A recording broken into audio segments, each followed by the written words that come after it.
Welcome to Garage Gym Athlete Cool Downs. These episodes are short, actionable podcasts pulled from previous interviews and content we've been publishing for the last several years.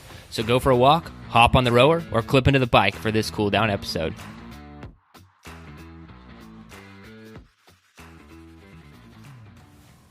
And I do have a question since you brought that up.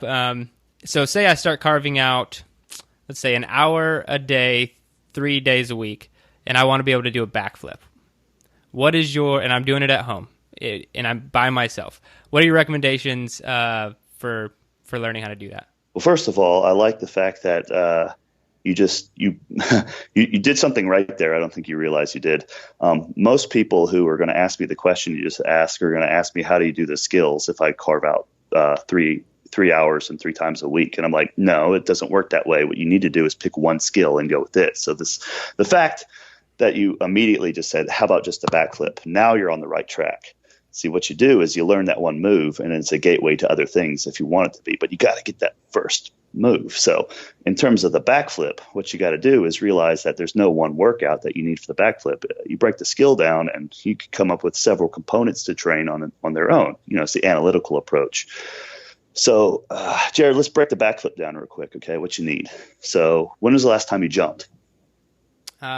I jump a couple times a week, probably. That's good. How much do you weigh, and how tall are you? 185, 5'11". See, that's like the perfect height for this, and weight. That's just like that's fit. And you jump several times a week. How good is your upper back flexibility, your thoracic mobility?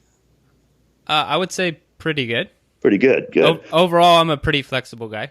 Yeah. Not to your level with the splits on the chair, but pretty flexible. Well, that's fine. You don't need the splits for the chair to be able to do the backflip, But if you look at the movement, there's a large upper back stretch at the top of at the peak before you roll over at the top. Okay. So upper back's loosened up. Your abs are loosened up.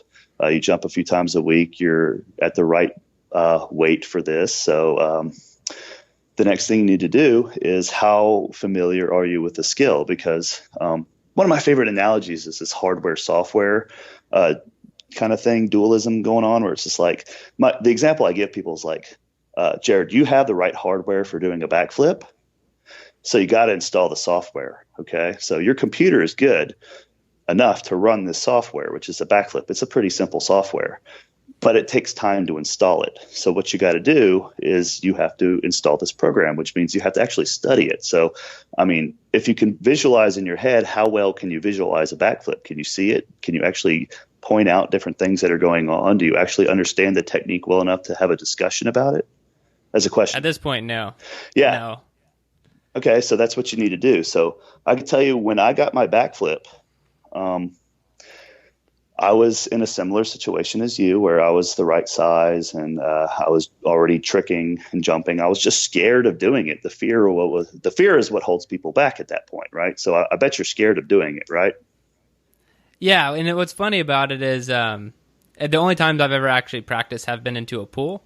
But then and I could do front flips into a pool, somersault into a pool, but then whenever there's talking about software, there's some bug in my software that I need to work on, because every time I try a backflip, my brain freaks out, and I end up doing this really cool twist, somersault, really awesome flip. Everyone says it looks really cool, but I'm trying to do a backflip every time and I can't do it. Yeah. It sounds like you got a glitch. You got to reinstall the software. Yeah, I gotta pull myself out of the matrix for a minute. Yeah.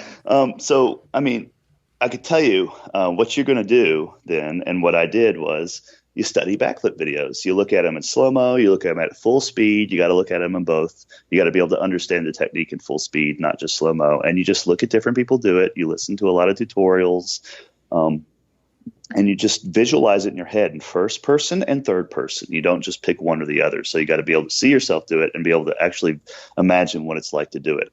And you do this, several times a week. You study videos of it. You think about it throughout the day. And it's like a magical moment, because in 2 or 4 weeks, when you start doing that and you're continuing to jump and practice, jumping up and down, so your body is in the right physical state to be able to do it, it's receptive to it in that respect. All of a sudden, you're going to wake up one day and it's just like you solved the problem and you got the solution. You're going to be like, I can backflip. I get it. I understand it. It happens. It happens with tricks. It happens with skills like that. You're just going to wake up one day after enough studying and thinking about it, and you're just going to get it. You're just all of a sudden you have this confidence, like, I know I can do this. I can. And so what you do at that point is don't ever jump into a pool again. It's not the right learning method. What you do is you get a spotter, which is someone like a friend to stand beside you. And there's a certain way to do it. Basically, they have one hand on your lower back and one hand on your hamstring. And they're not touching, but when you jump up, they kind of throw you over. So they take the bottom hand, they take your hamstring and throw you over, kind of support you with their other hand as you attempt the backflip. So there's tutorials online for how to properly spot a backflip. But see, the thing is that the fear is going to have you keep doing this fancy twisting thing that you're doing now. It's a glitch. In order to get over the fear, see, the whole thing about fear is it's just a result of infamiliarity. If you're familiar with something, you're automatically winning the battle against fear. The more familiar you are with something, the less the fear is going to be. So what you got to do is just familiarize yourself more and more with it by studying it and think about it. And then one day you're going to actually be able to chuck it. And if you chuck it with the right person helping you, you're going to jump over. And after about 2 or 3 attempts, you're going to be like, I got this crap. And you're going to do it. Within 10 minutes, you're going to have that backflip, man.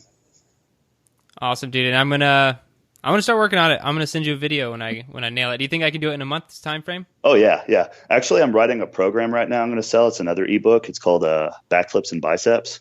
So it's got like I'm on it. Yeah, it's got different backflip workouts in there. But I gave you a little preview of what you need to do personally. So start studying it, man, and you'll get a spotter.